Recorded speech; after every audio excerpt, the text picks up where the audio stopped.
ওয়ালাকাদ জাআত রুসুলুনা ইব্রাহিম বিল বুশরা ক্বালু সালামা। ইব্রাহিম নবীর কাছে আমার ফেরেশতারা আসলেন সুসংবাদ নিয়ে, এসে বললেন সালামা, সালাম। ক্বালা সালাম, ইব্রাহিম নবী জবাব দিলেন সালাম। এবার ইব্রাহিম নবী ফামা লাবিসা আন জাআ বিআজলিন হানিজ, দেরি না করে একটা বাছুর জবাই করে, ওই বাছুর একটা বাছুর ভুনা করে তাড়াতাড়ি ভুনা বাছুর তাদের সামনে নিয়ে আসছে মেহমান। ইব্রাহিম নবী ভাবলেন আমার বাসায় মেহমান আসছে, মেহমানদেরকে খাবার দেই। ভুনা বাছুর নিয়ে আসার পর সামনে দিলেন। ফালাম্মা রাআ আইদিয়াহুম লা তাসিলু ইলাইহি নাকিরাহুম, মেহমানদের দিকে তাকায় দেখে মেহমানদের হাত খাবারের দিকে যায় না। ফেরেশতারা কি খায়নি? তো ইব্রাহিম নবী তো জানেন এরা যে ফেরেশতা। ইব্রাহিম নবী যখন দেখলেন তাদের হাত খাবারের দিকে প্রসারিত হয় না, নাকিরাহুম, ব্যাপারটা ওনার কাছে অস্বাভাবিক মনে হয়, উনি সন্দিহান হয়ে পড়েন। ওয়া আওজাসা মিনহুম খিফা, মনে মনে উনি ভয় পায়। ফেরেশতারা ব্যাপারটা বুঝতে পারলেন, ইব্রাহিম নবীর দিকে তাকিয়ে বললেন ক্বালু লা তাখাফ, ভয় পাবেন না, ভয়ের কোনো কারণ নাই। ইন্না উরসিলনা ইলা কওমি লূত, আমরা মানুষ না, আমরা লূত নবীর জাতির কাছে প্রেরিত একদল ফেরেশতা, আল্লাহ আমাদেরকে পাঠাইছেন। পাশে দাঁড়িয়ে আছে ইব্রাহিম নবীর বিবি সারা, ওয়া ইমরাতুহু কাইমাতুন ফাদাহিকাত, সারা পাশ থেকে দাঁড়ায় হাসি দেয়, উনি হাসতেছে। সারার হাসি দেওয়া দেখা আল্লাহ বললেন ফাবাশশারনাহা বিইসহাক, আমি ওই বয়োবৃদ্ধা সারাকে তার একজন সন্তান হবে ইসহাক নামে, এই সন্তানের সুসংবাদ দিয়ে দিলাম। এই হাইসো না, তোমার সন্তান হবে। শুধু সন্তান না, ওয়া মিন ওয়ারাই ইসহাক ওয়া ইয়াকুব, এই ইসহাক যে সন্তানটা হবে, এই সন্তানের আবার সন্তান হবে, তার নাম হবে ইয়াকুব, আর ইয়াকুবের বিশাল বংশধর হবে। সুবহানাল্লাহ। এখন সারা এই কথা শুনে কয় আলিদু, আমি সন্তান প্রসব করব, ও আনা আজুজ, আমি বয়োবৃদ্ধা, ও হাদা বালি শাইখা, আর আমার স্বামীও বৃদ্ধ, আমি কিভাবে সন্তান প্রসব করব? ইন্না হাদা লা শাইউন আজীব, এটা তো আশ্চর্য বিষয়। ফেরেশতারা বললেন আতাজাবিনা মিন আমরিল্লাহ, তুমি আল্লাহর বিষয়ে আশ্চর্য হও? আল্লাহর বিষয়ে আবার আশ্চর্য হও নাকি? এরপরে কি কয় দেখেন, রহমাতুল্লাহ ওয়া বারাকাতুহু আলাইকুম আহলাল বাইত। সুবহানাল্লাহ। কি বলছে? আহলাল, হ্যাঁ বলেন কি বলছে? রহমাতুল্লাহি। ফেরেশতারা কার সাথে কথা বলতেছে? বলেন ইব্রাহিম নবীর বিবি। কার সাথে? ফেরেশতারা কার সাথে কথা বলতেছে? ইব্রাহিম নবীর বিবিকে বললেন রহমাতুল্লাহি ওয়া বারাকাতুহু আলাইকুম আহলাল বাইত, হে আহলে বাইত, তোমাদের উপর আল্লাহর দয়া, আল্লাহর বরকত তোমাদের উপর। আহলে বাইত বলে প্রথমে এক নম্বরে স্ত্রী উদ্দেশ্য আমি বলছিলাম, দলিলও পেয়ে গেলাম। ইব্রাহিম নবীর বিবিকে ফেরেশতারা বললেন আহলে বাইত। আল্লাহ পাক রব্বুল আলামিন বলেন কুলিল হামদুলিল্লাহ ওয়া সালামুন আলা ইবাদিহিল্লাযীনা ইসতাফা। নবী আপনি বলেন সমস্ত প্রশংসা আল্লাহর। ওয়া সালামুন আলা ইবাদিহিল্লাযীনা ইসতাফা, আল্লাহ বলেন তার নির্বাচিত বান্দাদের প্রতি শান্তি, তার নির্বাচিত বান্দাদের প্রতি দয়া আর শান্তি। সুফিয়ান সাউরি রহমতুল্লাহি আলাইহি বলেন এই নির্বাচিত বান্দা দ্বারা হুম আসহাবু মুহাম্মাদিন সাল্লাল্লাহু আলাইহি ওয়াসাল্লাম, আল্লাহর নবীর সাহাবারা উদ্দেশ্য, এর মানে নির্বাচিত বান্দা মানে আল্লাহর নবীর সাহাবা। তাহলে সাহাবারা আল্লাহর নির্বাচিত বান্দা, সাহাবাদের প্রতি আল্লাহ সন্তুষ্ট, সাহাবাদের প্রশংসা আল্লাহ নিজে করেছেন। তো যেই সাহাবাদের প্রশংসা আল্লাহ নিজে করেছেন, যাদের প্রতি আল্লাহ সন্তুষ্ট, যাদের কথা আল্লাহ কোরআনে বলেছেন, যারা নির্বাচিত, আমি আপনাদের কাছে জানতে চাই আমার রব যাদের প্রতি সন্তুষ্ট, আমরা তাদের প্রতি অসন্তুষ্ট কি? তাহলে আমরা কি তাদের প্রতি সন্তুষ্ট? আর আপনি তাদের প্রতি সন্তুষ্ট না হইলে এতে যে খুব ক্ষতি হয়ে যাবে এমনও না, এটা মাথায় রাখতে হবে। কিন্তু আমি বুঝাইতে চাইলাম যাদের প্রতি আল্লাহ সন্তুষ্ট, তা আমি আপনি কেন তাদের প্রতি অসন্তুষ্ট হব? তাদেরকে আমরা কাঠ গড়ায় কেন দাঁড় করাই? আল্লাহ আমাদেরকে কথাগুলা বুঝার তৌফিক দান করেন। 4 নাম্বার কথা, রাসূল আকরাম সাল্লাল্লাহু আলাইহি সাল্লাম জানায় দিয়েছে, উম্মত শোনো, তোমাদের নিরাপত্তার রক্ষা কবচ হলো আমার সাহাবারা। আমার সাহাবারাই তোমাদের জন্য একটা নিরাপদ জায়গা, আমার সাহাবারাই তোমাদের জন্য নিরাপদের কারণ, নিরাপত্তার কারণ। মুসলিম শরীফের 2531 নাম্বার হাদিস, সহিহ মুসলিম হাদিস নাম্বার 2531। আবু বুরদা তার পিতা থেকে বর্ণনা করেন, আন আবি বুরদা আন আবিহি রাদিয়াল্লাহু তাআলা আন আবু বুরদা তার পিতা থেকে বলেন, সাল্লাইনাল মাগরিবা মা রাসূলিল্লাহি সাল্লাল্লাহু আলাইহি ওয়াসাল্লাম, নবীজির সাথে আমরা মাগরিবের নামাজ পড়লাম। মাগরিবের নামাজ পড়ার পর সুম্মা কুলনা, আমরা বললাম, আমরা যদি বসে থাকি এশার নামাজ পর্যন্ত মসজিদের মধ্যে, লাউ জালাসনা হাত্তা নুসাল্লিয়া মা রাসূলিল্লাহি সাল্লাল্লাহু আলাইহি ওয়াসাল্লাম আল ইশা। মাগরিব পড়ার পর কিছু সাহাবা বসে বলতেছেন, আমরা যদি এশা পর্যন্ত অপেক্ষা করি, এশার নামাজটা আল্লাহর নবীর সাথে জামাতে পড়ে একবারে মসজিদ থেকে যাই। মাগরিব পড়ে বসে রইছে যে নবীজি এশা পড়াবে, তারপর যাই। ফাখরাজা রাসূলুল্লাহ সাল্লাল্লাহু আলাইহি ওয়াসাল্লাম, আল্লাহ নবী এশার নামাজের আগে তাদের সামনে আসলেন। আসার পর তাদেরকে বললেন, মা জিলতুম হাহুনা, এতক্ষণ তোমরা এখানেই ছিলে মাগরিব থেকে? সাহাবারা জবাব দেয়, ইয়া রাসূলুল্লাহ, আমরা মাগরিব থেকে এশা পর্যন্ত এই জায়গায় ছিলাম। আমরা নিজেদের মধ্যে পরামর্শ করলাম, মাগরিব নবীর সাথে পড়লাম, এশার নামাজটা আল্লাহ নবীর সাথে জামাতে আদায় করে এরপর বাসায় যাব। নবীজি সাল্লাল্লাহু আলাইহি ওয়াসাল্লাম জবাব দিলেন, আহসানতুম, তোমরা ভালো করেছো, আহসানতুম, তোমরা ভালো করেছো। ফারাফা রাসাহু ইলা সামা, আল্লাহ নবী আকাশের দিকে তাকাইলেন। ওয়া কানা কাসীরাম মিম্মা ইয়ারফাউ রাসাহু ইলা সামা, সাধারণত বেশিরভাগ সময় আল্লাহ নবী আকাশের দিকে তাকাইতেন। আকাশের দিকে নবী বেশিরভাগ সময় তাকাইতেন। তো আপনারাও তাকায়েন। বাকি এই যুগে অন্তত ঢাকা শহর উপরের দিকে তাকানো ঠিক না, উপরে তাকাইলে গুনাহ হবে। হ্যাঁ, ছাদের উপরে উঠে আকাশে তাকায়েন। কোথায় উঠা?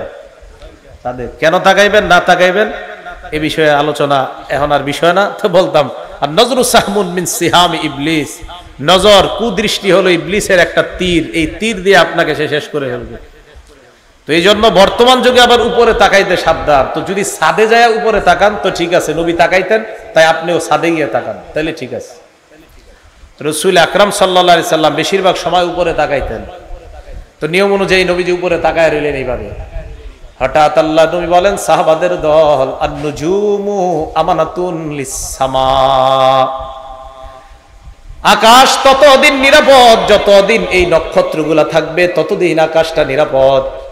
ফাইদা যাহাবাতিন নুজুম, নক্ষত্রগুলা যখন শেষ হয়ে যাবে, নক্ষত্র যখন বিদায় নিয়ে নিবে, আকাশ থেকে নক্ষত্র যদি উধাও হয়ে যায়, নক্ষত্রগুলো যদি আল্লাহ শেষ করে দেয়, নবীজি বলেন তাহলে আসমান আর থাকবে না, আসমান ধ্বংস হয়ে যাবে। আতাসসামা আমা তুআদু, আসমানের যেই ওয়াদা, ওই ওয়াদা আসমানের কাছে আসবে, মানে কিয়ামত হয়ে যাবে। এরপর আল্লাহ নবী বলেন, আনা আমানাতুল লি আসহাবি, সাহাবারা শোনো, আকাশের রক্ষা কবচ যেমন আকাশের নক্ষত্রগুলা, তোমরা সাহাবারা যারা আছো তোমাদের রক্ষা কবচ আমি নবী মুহাম্মদ সাল্লাল্লাহু আলাইহি ওয়াসাল্লাম। আমি যতদিন তোমাদের মাঝে আছি তোমরা নিরাপদ।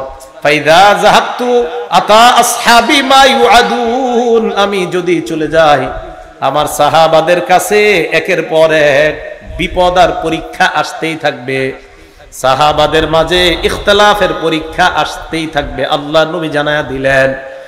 এরপর নবী বললেন, ও আসহাবি আমানাতুন লি উম্মতি, আমার সাহাবারা আমার উম্মতের জন্য নিরাপত্তার রক্ষা কবচ। ফাইদা যাহাবা আসহাবি, আমার সাহাবারা যদি দুনিয়া থেকে বিদায় নিয়ে নেয়, আতা উম্মতি মা ইউআদুন, আমার উম্মতের উপর গজব বালা মুসিবত আসতেই থাকবে, উম্মত যেন কিয়ামতের জন্য প্রস্তুত হয়ে যায়। হাদিসের মাধ্যমে নবী বুঝায়, সাহাবারা আমার উম্মতের জন্য নিরাপদ, সাহাবারা আমার উম্মতের জন্য নিরাপত্তার রক্ষা কবচ। নবী বললেন সাহাবারা আমাদের জন্য নিরাপত্তার কারণ, আর ওই সাহাবাদেরকে আমরা সমালোচনার পাত্র বানাই, এটা কি ইনসাফ না জুলুম? কথা বুঝে আসছে সবার? তাহলে আল্লাহ সন্তুষ্ট, আল্লাহ প্রশংসা করছে, আল্লাহ সাহাবাদেরকে নির্বাচিত করছে। নবীজি বললেন সাহাবারা এই উম্মতের জন্য রক্ষা কবচ। তাহলে এই সাহাবাদেরকে আমরা সমালোচনার পাত্র বানানোটা এটা জুলুম, এটা ইনসাফ না। ইনসাফের সাথে আমরা যেন সাহাবাদের যথাযথ মর্যাদা দিতে পারি, আল্লাহ তৌফিক দান করেন। 5 নাম্বার, সাহাবারা যতদিন দুনিয়াতে ছিল নবীজি বলেন ততদিন কল্যাণ। এই হাদিসটা মন দিয়ে শোনেন, দেখেন সাহাবাদেরকে যারা দেখছে তারা যতদিন দুনিয়াতে আছে পরবর্তীদের জন্য কল্যাণ, তাদেরকে যারা দেখছে তারা দুনিয়াতে যতদিন থাকবে ততদিন কল্যাণ। এই 3 বারের কথা আসছে, পরে আর আসে নাই। কিন্তু হাদিস গবেষণা করলে বোঝা যায় এই সিলসিলায় দেখতে দেখতে দেখতে দেখতে উলামায়ে কেরাম তাদের উস্তাদ, তারা তাদের উস্তাদ, তারা তাদের উস্তাদ, তারা তাদের উস্তাদ, তারা ইমাম বুখারী, এইভাবে ইমাম বুখারী তার উস্তাদকে, তার উস্তাদ তার উস্তাদকে, এইভাবে দেখতে দেখতে আব্দুল্লাহ ইবনে মুবারক ইমাম আবু হানিফাকে, এইভাবে দেখতে দেখতে হাম্মাদ, আলকামা, আব্দুল্লাহ ইবনে মাসউদ, রাসূলুল্লাহ সাল্লাল্লাহু আলাইহি সাল্লাম।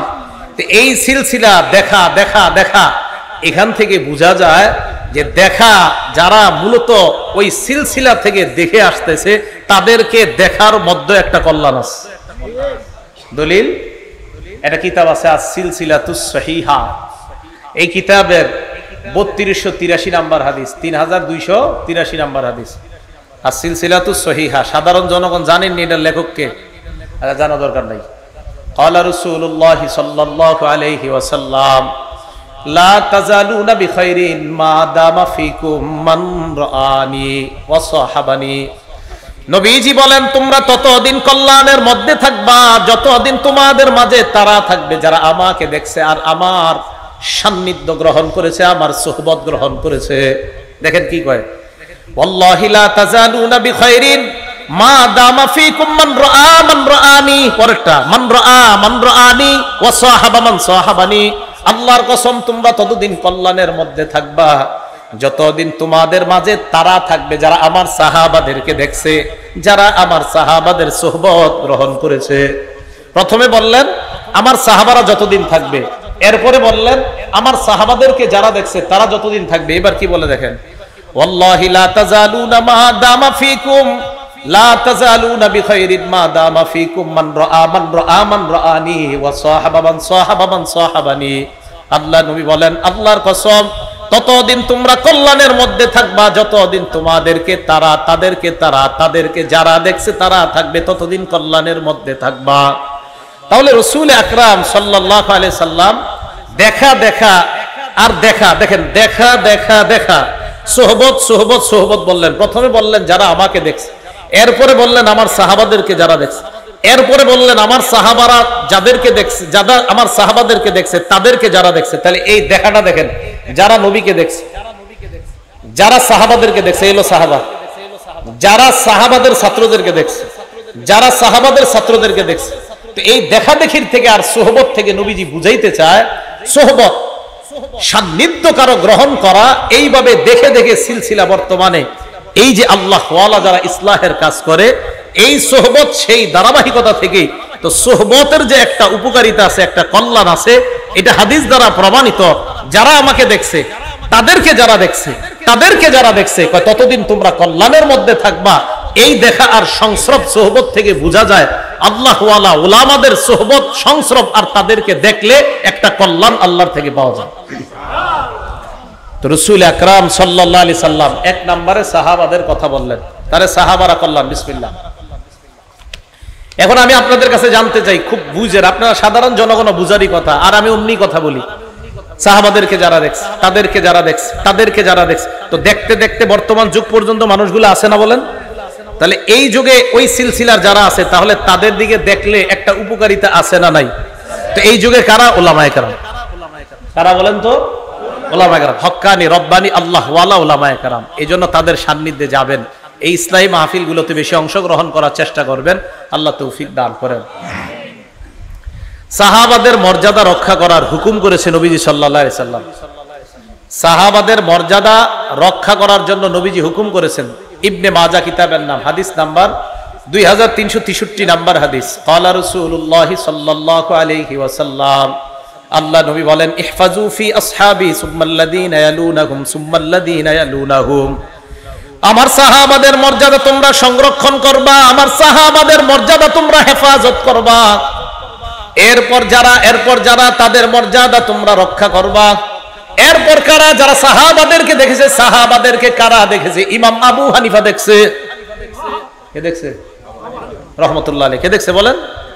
আল্লাহ নবী কয় তাদের মর্যাদা রক্ষা করবা, আমার সাহাবাদের মর্যাদা রক্ষা করবা। আর আমার সাহাবাদের মর্যাদার পর তাদের মর্যাদা রক্ষা করবা। এর পরবর্তী প্রজন্ম যারা, এর পরের যারা, তাদের মর্যাদা রক্ষা করবা। সাহাবাদেরকে যারা দেখছে তাদেরকে বলা হয় তাবিঈ। ওই তাবিঈদের একজন হলেন আল ইমামুল আজম আবু হানিফা রাহমাতুল্লাহি আলাইহি। নবীজি বললেন এদের মর্যাদা রক্ষা করো। তাহলে সাহাবাদের মর্যাদা রক্ষা করা এটা নবীজির হুকুম। সাহাবাদের প্রশংসা করেছেন আল্লাহ, সাহাবাদের প্রতি আল্লাহ সন্তুষ্ট, সাহাবারা আল্লাহ নির্বাচিত বান্দা, সাহাবারা এই উম্মতের নিরাপত্তার রক্ষা কবচ, সাহাবারা এই উম্মতের জন্য কল্যাণ। সাহাবাদের মর্যাদা রক্ষা করার হুকুম নবীজি সাল্লাল্লাহু আলাইহি সাল্লাম করেছেন। আল্লাহ আমাদের সকলকে সাহাবাদের মর্যাদা যেন আমরা রক্ষা করতে পারি, তাদের সমালোচনা শোনা বলা থেকে যেন বেঁচে থাকতে পারি, আল্লাহ তৌফিক দান করেন। সাহাবাদেরকে গালি দেওয়া 7 নাম্বার কথা।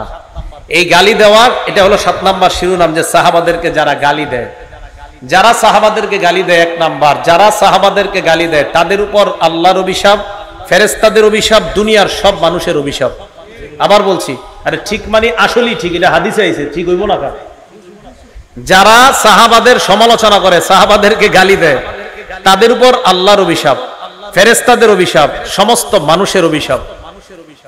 এটা কিতাব আছে নামাল জামিউস সগীর, এই কিতাবের 8715 নাম্বার হাদিস, ইমাম সুয়ুতি রহমাতুল্লাহ আলাইহি লেখা। এখানে আসছে ক্বালা রাসূলুল্লাহ সাল্লাল্লাহু আলাইহি ওয়াসাল্লাম, নবীজি বলেন, মান সাব্বা আসহাবি, যারা আমার সাহাবাদেরকে গালি দেয়, ফালাইহি লানাতুল্লাহ, যে ব্যক্তি আমার সাহাবাদেরকে গালি দেয় তার উপর আল্লাহর অভিশাপ, ওয়াল মালাইকা, ফেরেশতাদের অভিশাপ, ওয়ান নাসি আজমাইন, সমস্ত মানুষের অভিশাপ। তাহলে আমরা সাহাবাদেরকে কখনো গালি দিব না, যারা গালি দেয় তাদের কথা শুনবো না, রাজি ইনশাআল্লাহ? সাহাবাদের ব্যাপারে কোনো কথা এগুলো আমরা কান দিব না। 2 নাম্বার, সাহাবাদেরকে যারা গালি দেয়, নবীজি সাল্লাল্লাহু আলাইহি সাল্লাম তাদেরকে গালি দিতে নিষেধ করে দিয়েছেন। নবীজি সহিহ বুখারী হাদিস নাম্বার 3673 নাম্বার হাদিস, ক্বালা রাসূলুল্লাহ সাল্লাল্লাহু আলাইহি ওয়াসাল্লাম, আল্লাহ নবী বলেন, লা তাসুব্বু আসহাবি, তোমরা আমার সাহাবাদেরকে গালি দিও না।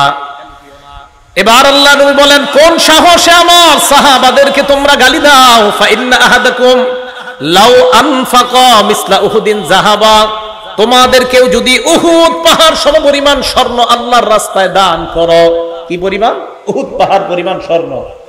উহুদ পাহাড় পরিমাণ স্বর্ণ যদি আল্লাহর রাস্তায় দান করো, মা বালাগ মুদ্দা আহাদিহিম, সাহাবারা এই 2 হাত দিয়ে যা দান করে, তোমাদের উহুদ পাহাড়ের সমান পরিমাণ স্বর্ণ সাহাবাদের ওই 2 হাত পরিমাণ দানের কাছেও পৌঁছতে পারবে না। নবীজি বলেন, ওয়ালা নাসিফা, প্রথমে বলছে 2 হাত, এরপর বললেন ওয়ালা নাসিফা, অর্ধেক না, অর্ধেক মানে 1 হাত, মুদ্দা মানে 2 হাত, নাসিফা মানে 1 হাত। আল্লাহর নবী কয় 2 হাত পরিমাণ, নবী কয় না না 1 হাত। উহুদ পাহাড় পরিমাণ স্বর্ণ যদি তোমরা আল্লাহর রাস্তায় দান করো, সাহাবাদের 2 হাত পরিমাণ দান, নবী কয় না অর্ধ হাত, মানে অর্ধ মুদ মানে 1 হাত পরিমাণ দানের কাছেও বুঝতে পারবে না। তাহলে যাদের দানের মূল্য আল্লাহর কাছে এত বেশি যে তাদের 1 হাত পরিমাণ দানের কাছে আমাদের উহুদ পাহাড় পরিমাণ স্বর্ণের দানের এটার কাছাকাছি যেতে পারবো না। নবীজি বলেন, লা তাসুব্বু, তাদেরকে গালি দিও না। তো সাহাবাদেরকে যারা গালি দেয়, তাদের যে মজলিসে গালিগুলা হয়, এই সমস্ত মজলিসে যাব না, বসবো না, শুনবো না, আল্লাহ তৌফিক দান করেন। 3 নাম্বার, সাহাবাদেরকে গালি দেওয়া এটা স্পষ্ট ভাবে নিষেধ। হাদিসের মধ্যে আরেকটা নিষেধাজ্ঞা দেখেন, কেন বলে এইখান থেকে দেখেন এই মজলিসের কি প্রয়োজন। এই যে খানকায় হযরত মাওলানা হাফিজুল্লাহ রহমতুল্লাহ আলাইহি এই খানকার উদ্যোগে ইসলামী মাহফিলের প্রয়োজনীয়তাটা এই হাদিস থেকে সাহাবাদের ব্যাপারেও জানেন, আর মজলিসের প্রয়োজনীয়তা জানেন।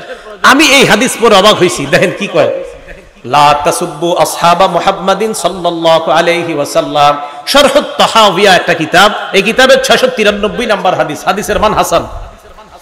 লা তাসুব্বু আসহাবা মুহাম্মাদিন সাল্লাল্লাহু আলাইহি ওয়াসাল্লাম, তোমরা মুহাম্মদ সাল্লাল্লাহু আলাইহি ওয়াসাল্লামের সাহাবাদেরকে তোমরা গালি দিও না।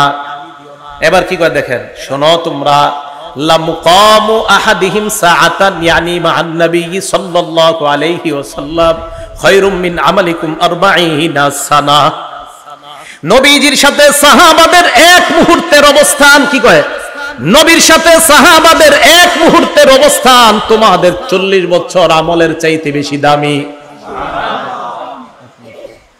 তাহলে আল্লাহওয়ালাদের সাথে অবস্থানের দাম আছে না নাই?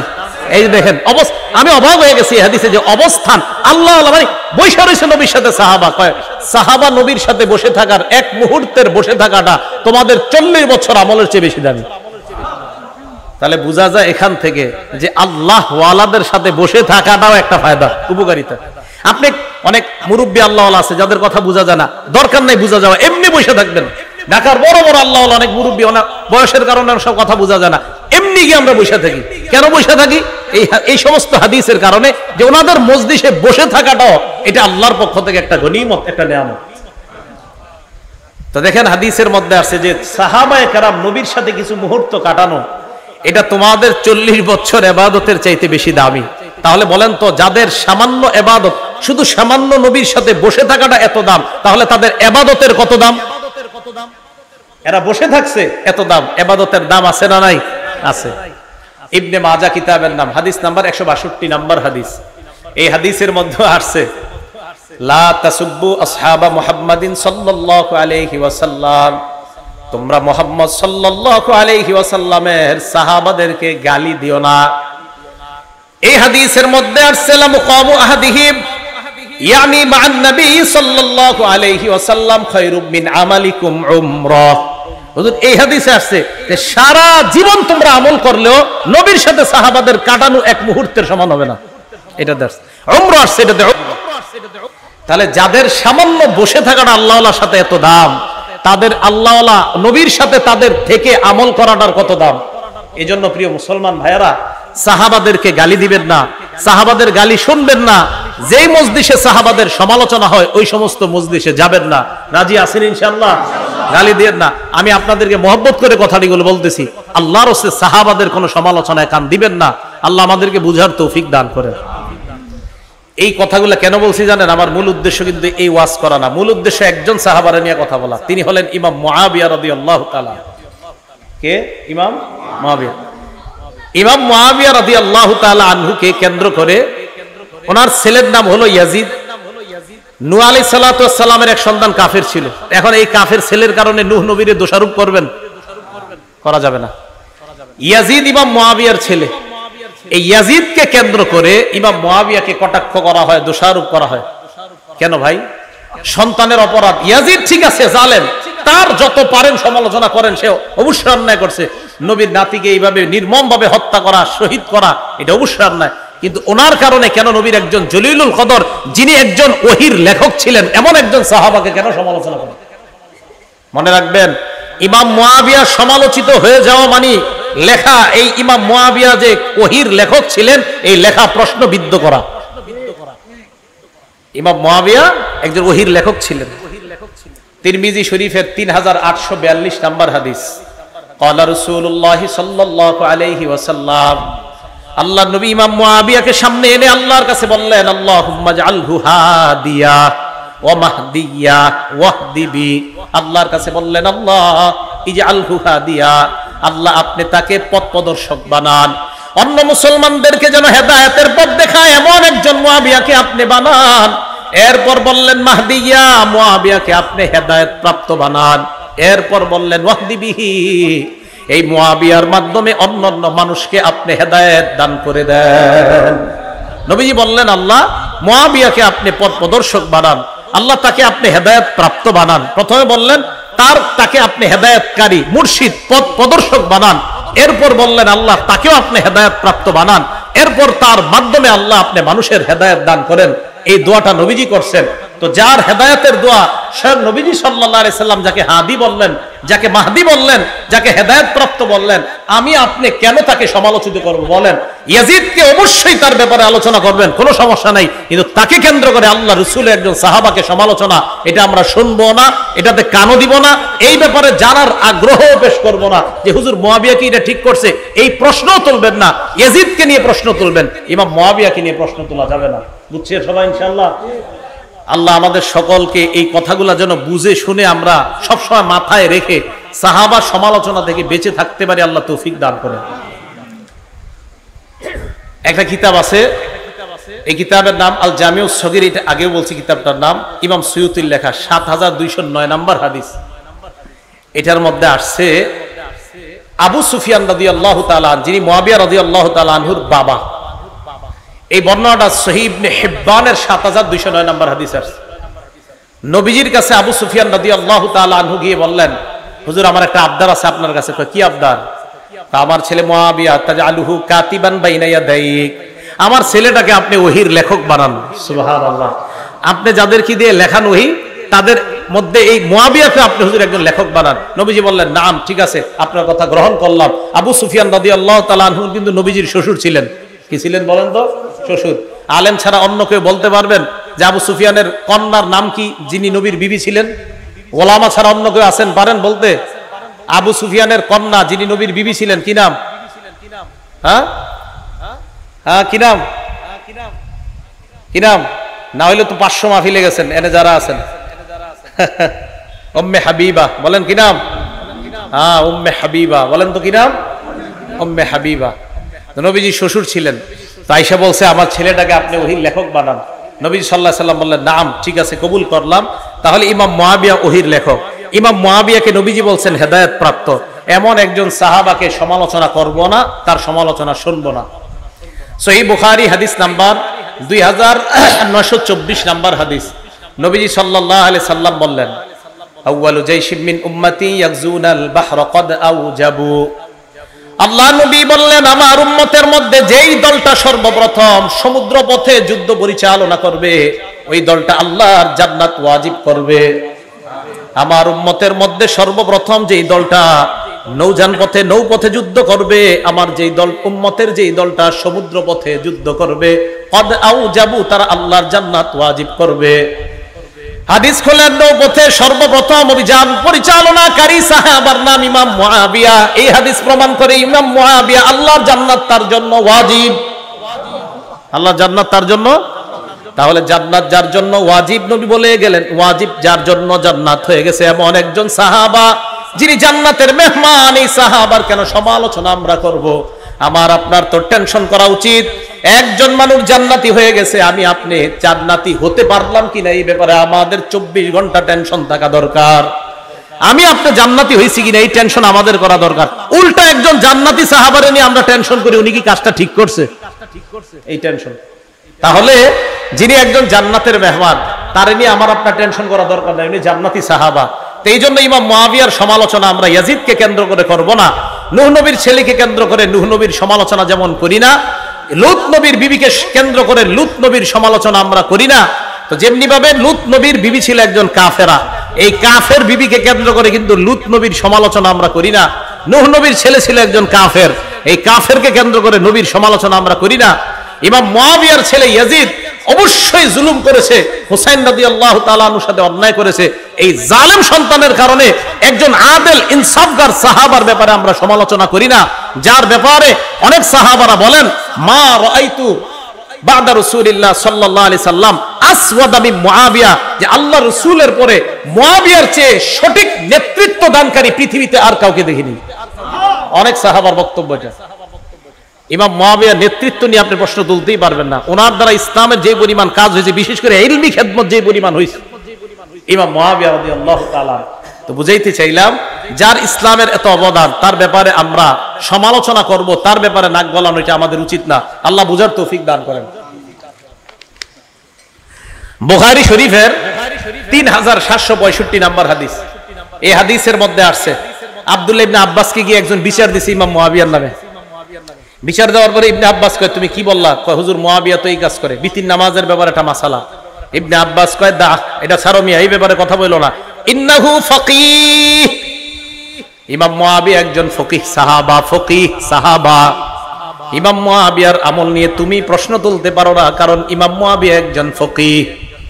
সাহাবারা ইমাম মুয়াবিয়ার প্রশংসা করতেছে, সাহাবারা ইমাম মুয়াবিয়ার প্রশংসা। ইবনে তাইমিয়া রাহমাতুল্লাহ লেখছে ইমাম মুয়াবিয়ার ব্যাপারে, আফজলুল মুলুক লেখছে, আফজলুল মুলুক। পুরা পৃথিবীর মধ্যে নবীজির পরে যত নেতৃত্বের গুণাবলী যদি সব দিকে, যে পৃথিবীর উন্নতি সাধন হয়েছে কোন মুসলমানের নেতৃত্বের আমলে, ইবনে তাইমিয়া লিখেছেন তিনি ইমাম মুয়াবিয়া। এই জন্য এমন একজন সাহাবা, যার দ্বারা ইসলামের এত খেদমত হয়েছে, বলেন তার কি সমালোচনা করব আমরা? না, আমরা তার সমালোচনা করব না, বরং তাকে আমরা অনুসরণ করব, তার আমলের অনুসরণ করব। আল্লাহ তৌফিক দান করেন। তার আমলের অনুসরণ কেন করতে হবে আমাদের? কথা বুঝেন। নাসাই শরীফের হাদিস নাম্বার 4191 নাম্বার হাদিস, মন দিয়ে শুনেন এই হাদিসটা। বর্ণনাকারীর নাম আব্দুর রহমান ইবনে আব্দে রব্বিল কাবা। এত বড় নাম মনে রাখা দরকার নাই, শুধু আব্দুর রহমান মনে রাখলে চলে।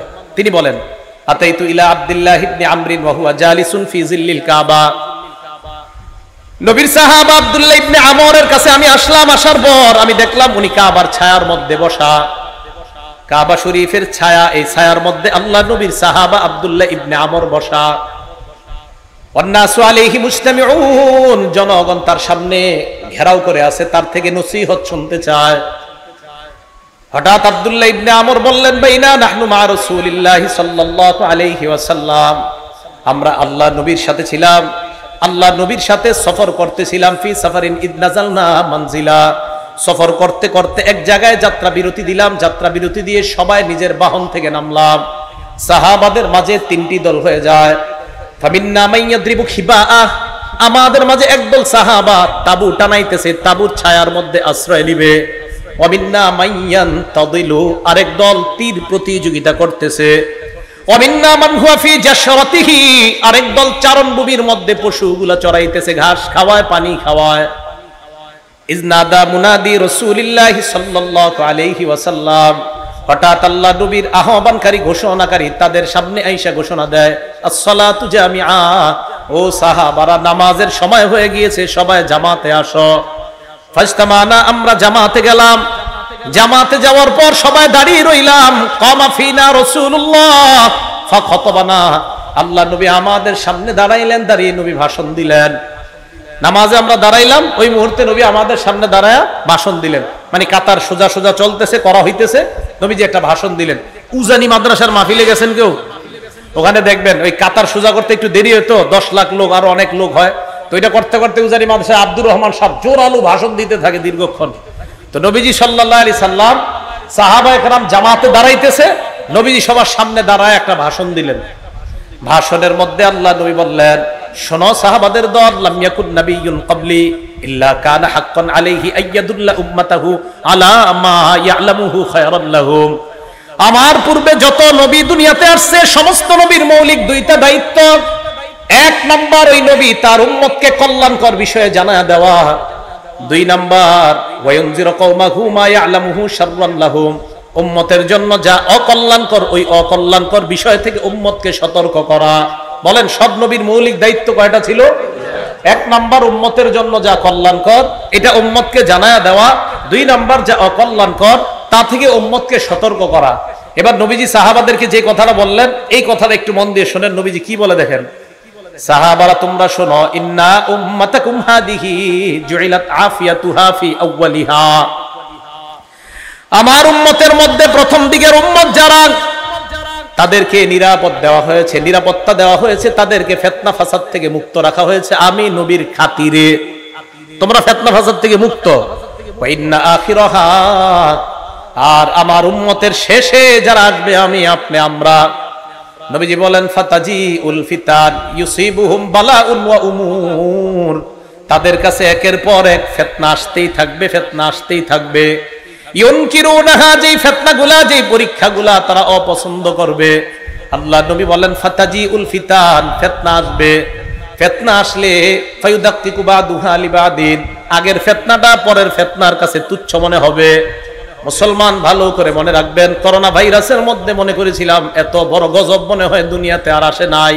আল্লাহ নবী বুঝায়, যেই গজবে আছো, পরের গজবটা যখন দেখবা মনে হবে আগের গজবটা পরের গজবের কাছে কিছুই না। ফায়ুদাক্কিকু বাদুহা লিবাদিন, পরের গজবের কাছে আগের গজব কিছুই মনে হবে না। নবী বলেন ফাতাজিউল ফিতনা, ফিতনা আসবে। ফায়াকুলুল মুমিনু হিয়া মুহলিকাতি, ফিতনা আসলে ঈমানদার বলবে আমাকে এই ফিতনা ধ্বংস করবে। ফাতান কাশিফ, ফিতনা উঠিয়ে যাবে। সুম্মা তাজিউল ফিতনা, আবার ফিতনা আসবে, ঈমানদার মনে করবে আমি ধ্বংস। নবীজি বলেন ফাতান কাশিফু, আবার ফিতনা উঠে যাবে। আল্লাহ নবী কয় শোনো, গজবের মধ্যে তোমাদের মরণ হয়েও যেতে পারে। মরণ যদি তোমাদের হয়ে যায়, আল্লাহ নবী বলেন ফালতুদরিকহু মাউতাতুহু, তোমার মরণটা যেন এমন অবস্থায় হয় ওয়া হুয়া মুমিনুন বিল্লাহি ওয়াল ইয়াউমিল আখির। আল্লাহ নবী বলেন ওই গজবের সময় যখন তুমি মরবা, তোমার মরণটা যেন এমন অবস্থায় হয় যে তুমি আল্লাহ মানো আর আখিরাত মানো। নবী কয় যদি তুমি দুইটা জিনিস চাও, কি? মান আহাব্বা আইয়ুজাহজাহা আনিন নার ওয়া ইউদখালাল জান্নাহ, যদি তুমি জাহান্নাম থেকে মুক্তি চাও আর জান্নাতে যাইতে চাও, এই গজবের জামানার মধ্যেও যদি তুমি জান্নাতে যেতে চাও, নবীজি বলেন তোমার মরণটা যেন ঈমানের সাথে হয়, আখিরাতকে বিশ্বাসের সাথে হয়, এমন অবস্থায় যদি তুমি মরো, ইনশাআল্লাহ তুমি জান্নাতে প্রবেশ করবে। তো নবীজি আমাদেরকে সতর্ক বাণী দিয়ে গেলেন, সতর্ক বার্তা দিয়ে গেলেন। এখন এই একটা হলো কি কল্যাণ, বলেন একটা কি কল্যাণ আপনাদের সামনে বলতে চাই, সেটা হলো এই সাহাবায়ে কেরামদেরকে তো নবীজি বলে দিয়েছেন দুই জিনিস, এখন সাহাবাদের রিঅ্যাকশনটা কি দেখেন। নাসাই শরীফ হাদিস নাম্বার 4149 নাম্বার হাদিস, হাদিসের বর্ণনাকারী উবাদা ইবনে সামিত রাদিয়াল্লাহু তাআলা তিনি বলেন, বায়া'না নবিয়্য সাল্লাল্লাহু আলাইহি ওয়াসাল্লাম আলা সামঈ ওয়াত তাআত ফিল ইউসরি ওয়াল উসরি ওয়াল মানশাতি ওয়াল মুকরাহি ওয়া আন লা নুনাজি'আল আমরা আহলা ওয়া আন নাকুমা বিল হাক্কি হাইসু কুন্না লা নাখাফু ফিল্লাহি লাওমাতা লাঈম। উবাদা ইবনে সামিত বলেন, নবীজির হাতে আমরা বায়াত হলাম, এই মর্মে বায়াত হলাম, আলা সামঈ নবীর থেকে যা শুনবো, ওয়াত তাআতি আমরা তা মানবো। এবার বাংলা স্লোগানটা দিতে হবে, যা শুনবো, আবার যা শুনবো। তাহলে সাহাবারা নবীর সাথে বলছে, হুজুর আমরা বায়াত হলাম, যা শুনবো তা মানবো। শিখাইতে শিখাইতে আমাদের পর্যন্ত আসছে। এখন আমি আপনাদের জানতে চাই, আমরা নবীর থেকে যা শুনবো তা মানবো, আমরা ওয়াদা হইছি, ওয়াদাবদ্ধ হইছি। কিভাবে? ফিল ইউসরি, সহজ অবস্থায় নবীর কথা মানবো, ওয়াল উসরি, কঠিন অবস্থায় নবীর কথা মানবো, ওয়াল মানশাতি, সুখেও নবীর কথা মানবো, ওয়াল মুকরাহি, দুঃখেও নবীর কথা মানবো। তাহলে আমরা আমার অনুকূলে হলেও নবীর কথা মানবো, আমার প্রতিকূলে হলেও আমি নবীর কথা মানবো, সুখের সময় আমি নবীর কথা মানবো, দুঃখের সময় আমি নবীর কথা মানবো। এই মর্মে আমরা ওয়াদাবদ্ধ হয়েছি। এখন আমি আপনাদের সামনে যে বিষয়টা বলতে চাই, হুসাইন রাদিয়াল্লাহু তাআলা আনহু যে শহীদ হলেন, এই শাহাদাতটা আমাদের জন্য কি সুখের না দুঃখের? অবশ্যই দুঃখের, কষ্ট দিছে আমাদেরকে, এইভাবে শহীদ করা ঠিক হয় নাই। এখন দুঃখের সময় কি করণীয়, এই জাতীয় কোন করণীয় নবীজি আমাদেরকে বলছেন কিনা বলেন? বলছে। আমরা কষ্ট পাইছি ইমাম হুসাইনের শাহাদাতে, এখন তার শাহাদাতে যে আমরা কষ্ট পাইলাম, এখন কষ্টের সময় কি করণীয় আমাদের দেখতে হবে, কোরআন হাদিসে কোনো করণীয় আছে কিনা। যদি থাকে তো এটাই করা, আর যদি বলেন না নাই, তাহলে তো কিছুই করা যাবে না। এখন বিপদের সময় কি করা, কোরআনে বলছে ইন্না লিল্লাহি ওয়া ইন্না ইলাইহি রাজিউন পড়া। কি পড়া? রাজিউন পড়া। বুখারীর 1284 নাম্বার হাদিসের বর্ণনা, নবীজির এক কন্যা আল্লাহ নবীর কাছে সংবাদ পাঠাইলেন, আব্বা ইন্না ইবনাল্লি কুবিজ, আব্বা আমার ছেলেটা মারা যাবে অবস্থা, আপনি একটু আমার সন্তানটাকে দেখতে আসেন। আল্লাহ নবী জবাবে উত্তর পাঠায়া দিলেন, আমার মেয়েকে গিয়ে সালাম দাও, সালাম দেওয়ার পর বলবা ইন্না লিল্লাহি মা আখাযা ওয়া লাহু মা আতা। আমার সাথে বাংলা বলেন, বলেন যা নিছে আল্লাহর, যা রেখেছে আল্লাহর। গ্রাম্য বাংলায় যেটা নিয়ে গেছে এটা আল্লাহর, যেটা রেখে দিছে এটা আল্লাহর। সহিহ বুখারী হাদিস নাম্বার 1284। তো নবীজি সাল্লাল্লাহু আলাইহি সাল্লাম বললেন, দুনিয়া থেকে যদি কিছু উঠায়া নেয় এটাও আল্লাহর, দুনিয়া থেকে যদি কিছু রেখে দেয় আমাদের জন্য এটাও আল্লাহর। কারো 4টা ছেলে আছে, 2জন মারা গেছে, 2জন আছে, 2জনকে নিয়ে গেছে, এই 2জন কার? 2জন বেঁচে আছে, এই 2জন কার? বাস খালাস। কারো মৃত্যুতে কষ্ট পেয়ে আমরা আমাদের এটাই করণীয় যে আল্লাহ ফায়সালা, আল্লাহ উঠায় নিছে, আল্লাহর ফায়সালা যেটা আল্লাহ দুনিয়াতে রাখছে। হ্যাঁ, হুসাইন রাদিয়াল্লাহু তাআলা আনহুর শাহাদাতে আমাদের যদি কষ্টের কারণে চোখের পানি আসে, এটা রহমত। বলেন এটা কি? চোখের পানি যদি আসে এটা রহমত। দলিল আল জামিউস সগীর কিতাবের নাম, হাদিস নাম্বার 4201 নাম্বার হাদিস। ঘটনাটা মন দিয়ে শুনেন। জয়নব রাদিয়াল্লাহু তাআলা আন, কি বললাম? জয়নব রাদিয়াল্লাহু তাআলা আন, এই জয়নব রাদিয়াল্লাহু তাআলা আনহা উনি মারা গেছে। ফাবাকাতিন নিসা, নারীরা কান্নাকাটি শুরু করছে জয়নব রাদিয়াল্লাহু তাআলা আনহা মারা যাওয়ার পর। ফাজালা উমর ইয়াদরিবুহুন্না বিসাউতিহি, হযরত ওমর চাবুক ধরছে সবগুলোর মাথায়। এই চুপ, কোনো কান্নাকাটি নাই, এবার চাবুক ধরছে, থামো, কান্নাকাটি করো কেন? নবীজি বললেন মাহলান ইয়া উমর, উমর থামো না, একটু নরম হও। তো হযরত ওমর নরম হইলেন। নরম হওয়ার পর আল্লাহ নবী বললেন, ইয়াকুন্না ওয়া নাঈকাশ শাইতান, হে নারীরা তোমরা চিল্লা চিল্লি চিৎকার করা থেকে তোমরা বাঁচো, এগুলা শয়তানের আওয়াজ। চিৎকার করা আল্লাহ আজরাইল আমার ঘরে পাঠাইছে, আর কারো ঘরে পাঠাই নাই, এগুলা বলাইনি, শয়তানের আওয়াজ। কার আওয়াজ? শয়তানের। ছেলে মারা গেছে, আল্লাহ তুমি কি আজরাইল আর কোন ঘরে পাঠাইতে পারলা না, আমার ঘরে পাঠাইলা, এগুলা শয়তানের আওয়াজ, এগুলা বইলা কান্নাকাটি করা। এবার নবীজি কি বলে দিছে দেখেন, মাহমা ইয়াকুনু মিনাল আইনি ওয়াল কলব, চোখের পানি যদি অটোমেটিক কারো শোকে বের হয়, অন্তর থেকে বের হয়, ফামিনাল্লাহ ওয়া মিনার রাহমা, এটা আল্লাহর পক্ষ থেকে দয়া। হুসাইন রাদিয়াল্লাহু তাআলা আনহুর শাহাদাতের ঘটনা পড়বেন, পড়লে আপনার চোখের পানি আসবে। তো এই চোখের পানি আসাটা এটা দয়া, এটা রহমত। এবার আল্লাহ নবী বলেন ওয়া মা ইয়াকুনু মিনাল লিসান, চোখের পানি যদি জিহ্বা থেকে হয়, চোখের পানি আবার জিহ্বা থেকে কিভাবে হয়, মানে উল্টা পাল্টা কথা কয়। জিহ্বা থেকে হয় মানে উল্টা পাল্টা কথা কয়। খোদা আমারে নিয়ে নাও, আমার আব্বারে নিয়ে নিছো, আমি এই দুনিয়াতে আর থাকতে চাই না, কালকে সকালে উঠে আব্বারে দেখবো না, আমারে নিয়ে নাও। এটা মিনাল লিসান, জবান থেকে। ওয়ালিয়াদ, হাত থেকে। এবার আমি বলবো না জবান আর হাত আমাদের দেশে কবে ব্যবহার হবে, জবান আর হাত, জবান আর হাত, জবান আর হাত, জবান হাত, জবান হাত। আমা ইয়াকুনু মিনাল লিসান ওয়াল ইয়াদ, যেটা জবান থেকে হবে আর হাত থেকে হবে, ফামিনাশ শয়তান, এটা শয়তানের পক্ষ থেকে। নবীজি বলেন তাহলে মুখ থেকে উল্টা পাল্টা শব্দ বের হওয়া, হাত দিয়ে নিজের আঘাত করা, বলেন এটা কার কাজ?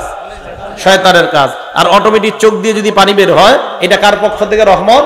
আল্লাহর পক্ষ থেকে রহমত। তাহলে আল্লাহর পক্ষ থেকে রহমত, এটা ঠিক আছে। শয়তানের পক্ষ থেকে যদি হয়, এটা অন্যায়, এটা জায়েজ নাই, এটা হারাম। তো এই হারাম কর্মকাণ্ড থেকে যেন আমরা বেঁচে থাকতে পারি, আল্লাহ তৌফিক দান করেন। মুহররম মাস আসলে আরেকটা কথা হয়, আহলে বাইত। বলেন কি হয়? বলেন সবাই, আহলে বাইত কারা?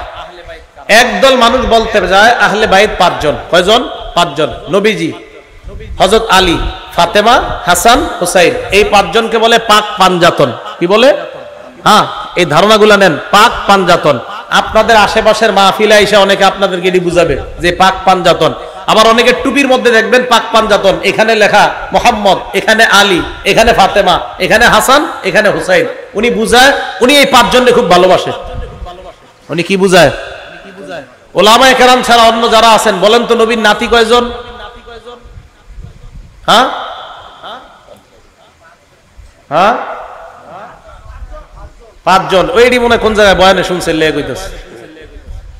নবীজির নাতি কয়জন? 5 জন। 5 জন। তা আপনারা তো 2 জন নিয়ে খালি লাফান, বাকি 5 জনকে ভালোবাসবে কে?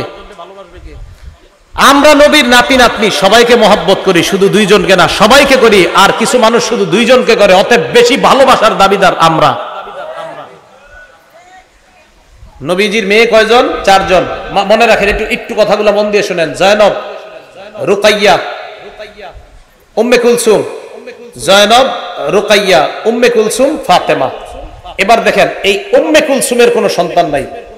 কেউ বলে আছে, কেউ বলে নাই, বেশিরভাগ বলছে নাই। এই উম্মে কুলসুমের সন্তান নাই। বাকি রইল কয় মেয়ে নবীর? জয়নবের 2 সন্তান। একজনের নাম, এই জয়নবের 2 সন্তান, একজনের নাম আলী, আরেকজনের নাম উমামা।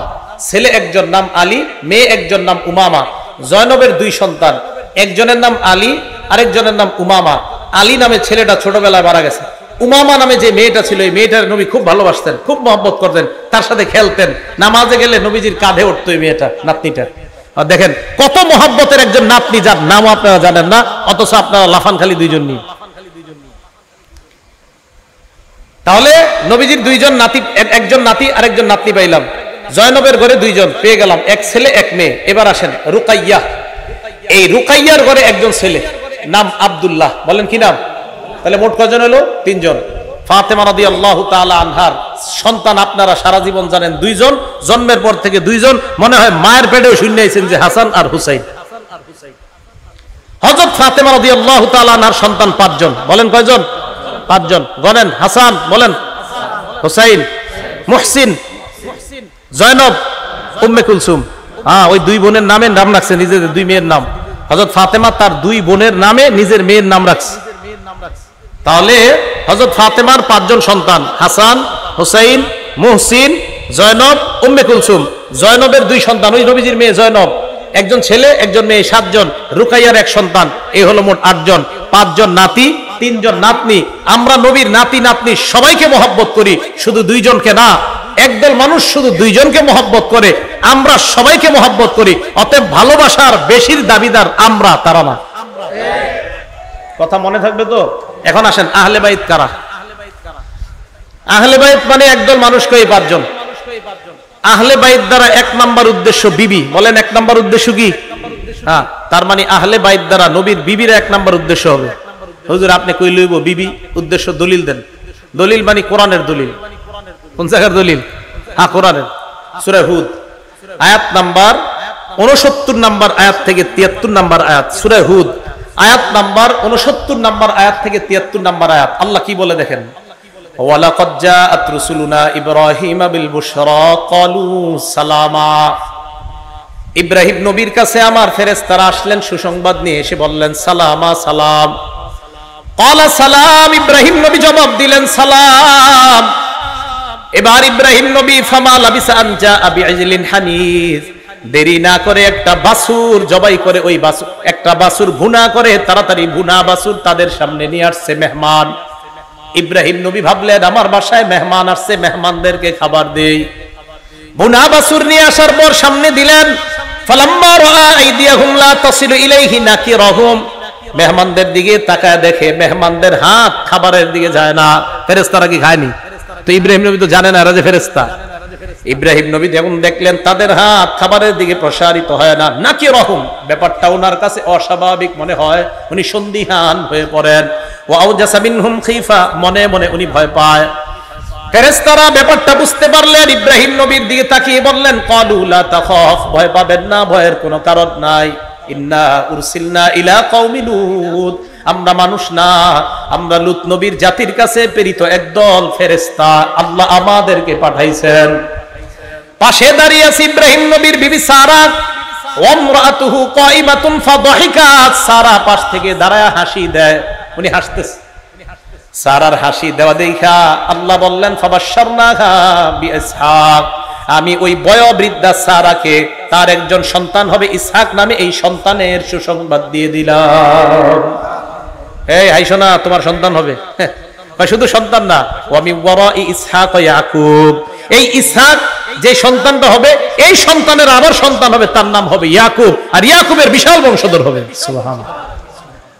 এখন সারা এই কথা শুনে কয় আলিদু, আমি সন্তান প্রসব করব, ও আনা আজুজ, আমি বয়োবৃদ্ধা, ও হাদা বালি শাইখা, আর আমার স্বামীও বৃদ্ধ, আমি কিভাবে সন্তান প্রসব করব? ইন্না হাদা লা শাইউন আজীব, এটা তো আশ্চর্য বিষয়। ফেরেশতারা বললেন আতাজাবিনা মিন আমরিল্লাহ, তুমি আল্লাহর বিষয়ে আশ্চর্য হও? আল্লাহর বিষয়ে আবার আশ্চর্য হও নাকি? এরপরে কি কয় দেখেন, রহমাতুল্লাহ ওয়া বারাকাতুহু আলাইকুম আহলাল বাইত। সুবহানাল্লাহ। কি বলছে?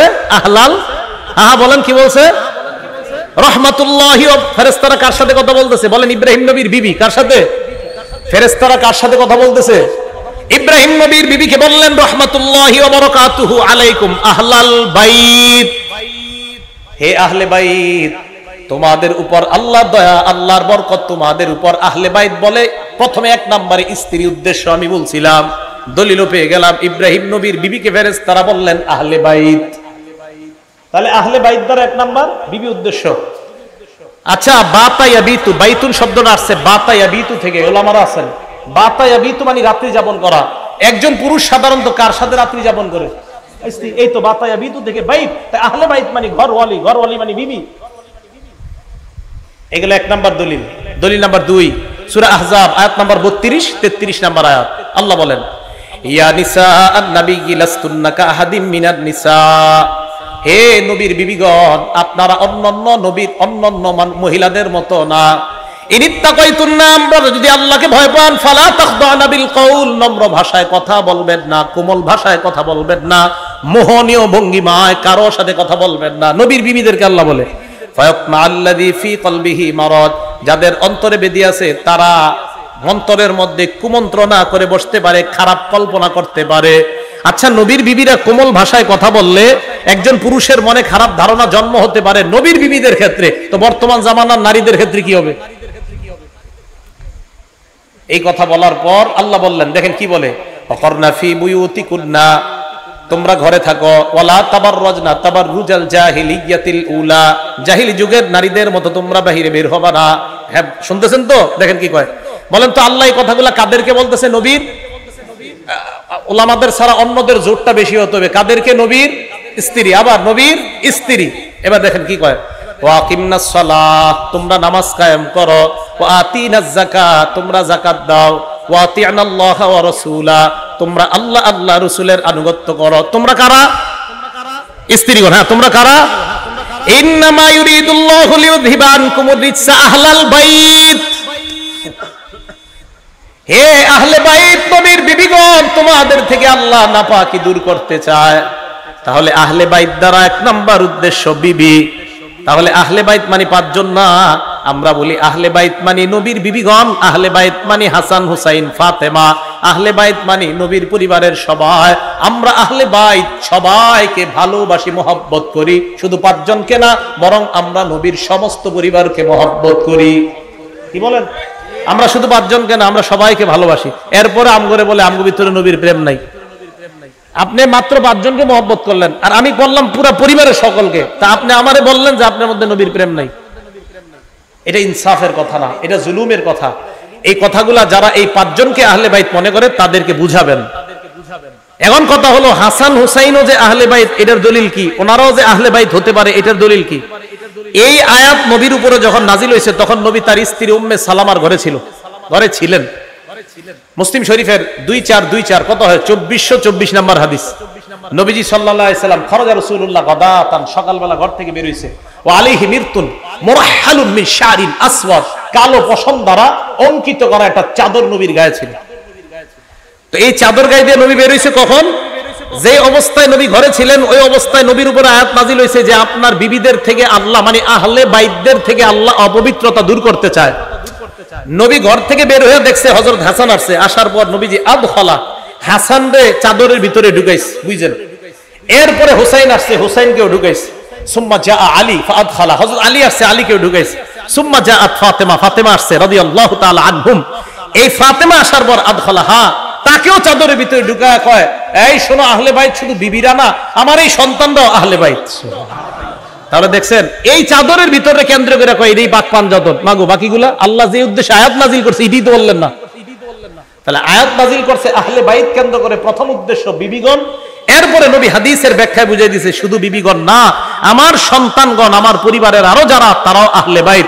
বলেন, আমরা আহলে বাইত শুধু 5 জনকে মহব্বত করি না, সব আহলে বাইতকে মহব্বত করি। হ্যাঁ, সব আহলে বাইতকে মহব্বত করি। আল্লাহ পাক রব্বুল আলামিন আমাদের সকলকে মুহররম মাসকে কেন্দ্র করে যেই সমস্ত কথাগুলো হয়, কারবালার ঘটনা আপনারা অনেক শুনেছেন হয়তো। তো এই জন্য যেই বিষয়গুলো সাধারণত আনা হয়, এই বিষয়গুলো যেন আর না আনা হয়। শুধুমাত্র 5 জনকে মহব্বতের কথা যেন বলা না হয়, নবীর পুরো পরিবারকে যেন মহব্বতের কথা বলা হয়। হযরত হুসাইনকে কেন্দ্র করে অবশ্যই ইয়াজিদের ব্যাপারে, ইয়াজিদ যা যা করেছে, অন্যায় করেছে, অবশ্যই এগুলো বলা দরকার। কিন্তু এটাকে কেন্দ্র করে যেন ইমাম মুয়াবিয়াকে সমালোচনা করা না হয়, সাহাবাদেরকে সমালোচনা করা না হয়। আল্লাহ পাক রব্বুল আলামিন সাহাবা সমালোচনা থেকে আমাদেরকে বেঁচে থেকে আমরা যেন আমাদের ঈমানকে খাঁটি করে দুনিয়া থেকে আমরা বিদায় নিতে পারি। আল্লাহ তৌফিক দান করেন। আমিন। ওয়া আখিরু দাওয়ানা আনিল হামদুলিল্লাহি রাব্বিল আলামিন। আসসালামু আলাইকুম ওয়া রাহমাতুল্লাহি ওয়া বারাকাতুহু।